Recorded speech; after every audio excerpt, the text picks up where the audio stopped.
আহোম ৰাজত্বৰ বেলিমাৰ যোৱাৰে পৰা আসামৰ সমগ্ৰ ইতিহাসত গোপীনাথ বৰদলৈৰ সমতুল্য আন এজন আসামপ্ৰাণ বিচক্ষণ ৰাজনৈতিক ব্যক্তিৰ আবিৰ্ভাৱ হোৱা নাই। বৰদলৈৰ আদৰ্শ দূৰদৰ্শিতা, ৰাজনীতি পটুতা, কৰ্তব্যনিষ্ঠা, কৰ্মনিপুণতা, উদাৰধৰ্মিতা, ত্যাগ আৰু সাৰগ্ৰাহী মানৱদৰ্দী বিশ্ববিখ্যাৰ গুণতেই অসমীয়াই অন্ততঃ এতিয়ালৈকে তেওঁলোকে বাস কৰা ভূখণ্ডক আমাৰ দেশ বুলি গৌৰৱ কৰিব পাৰিছে। গোপীনাথ বৰদলৈ সংৰক্ষণশীল নাছিল, তেওঁ আছিল উদাৰপন্থী। এই পন্থা কোনো ৰাজনৈতিক বা অৰ্থনৈতিক মতবাদে যুগুতা পন্থা নহয়। ইয়াৰ উৎস তেওঁৰ উদাৰ মানসিকতাত। তেওঁৰ সততাই, তেওঁৰ নৈতিকতাই, তেওঁৰ উচ্চ ধাৰ্মিকতাই, তেওঁৰ গণতান্ত্ৰিক মনে আৰু সমাজ পৰিৱৰ্তনৰ হকে কৰা চিন্তাই তেওঁক সংৰক্ষণশীল কৰিব কেনেকৈ। মন্ত্ৰীসভা গঠন কৰিয়েই বৰদলৈয়ে মন দিলে ত্ৰিপাক্ষিক চুক্তিয়ে চিনাক্ত কৰি থোৱা অবৈধ বোমাসকলক বহিষ্কাৰ কৰাৰ কাৰ্য। চুক্তি অনুযায়ী পূৰ্বৰ ছাদুল্লা চৰকাৰেই কামৰূপ জিলাৰ দকনীয়া, ভাঙোনমাৰী, কুৰিহামাৰী, লক্ষেশ্বৰী ৰিজাৰ্ভত এৰাধৰাকৈ উচ্ছেদৰ কাম আৰম্ভ কৰিছিল। বৰদলৈ চৰকাৰৰ কথা হ'ল, ধৰ্ম, জাতি বা মতবাদৰ ভেটিত কোনো বেদখলকাৰীক ৰেহাই দিয়া নহ'ব।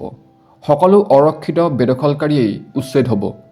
মাথোন 1938 চনৰ বা আগেয়ে মাটি দখল কৰা বোমাসকলক আৰু গৰাখহনীয়া বা মিলিটাৰী একুইজিশ্যনৰ ফলত মাটিহীন হোৱা খিলঞ্জীয়া বেদখলকাৰীক উচ্ছেদ কৰা নহ'ব।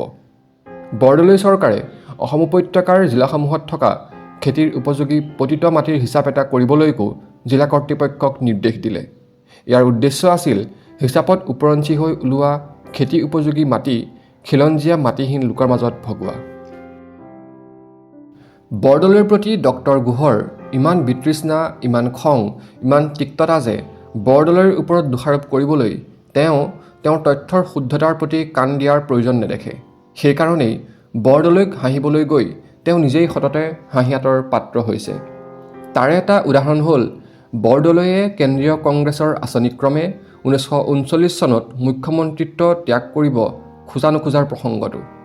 ছাদুল্লাৰ গাত ভেজা দি বৰদলৈক অযথা ক্ষমতালোভী দেখুৱাবলৈ গৈ গুহৰ পৰিস্থিতি ইয়াত লজ্জাহীন হৈ উঠিছে।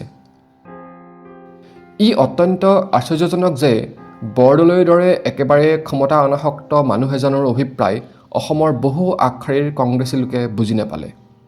বৰদলৈৰ জীৱনৰ অন্তিম কাললৈকে অসমৰ আনুষ্ঠানিক কংগ্ৰেছে তেওঁৰ মুখ্যমন্ত্ৰীত্বৰ অপৰিহাৰ্যতাৰ কথা উপলব্ধি কৰিও সেই অনুষ্ঠানৰ মাজত তেওঁক যে প্ৰাপ্য সন্মানখিনিহে দিয়া নাছিল এনে নহয়।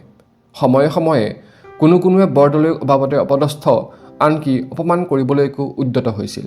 অৱশ্যে এনে কাম কৰি এই লোকসকলে ইতিহাসত বৰদলৈৰ গাত নহয়, তেওঁলোকৰ নিজৰেই গাত যুগমীয়া চেকা সানি থৈ গৈছে।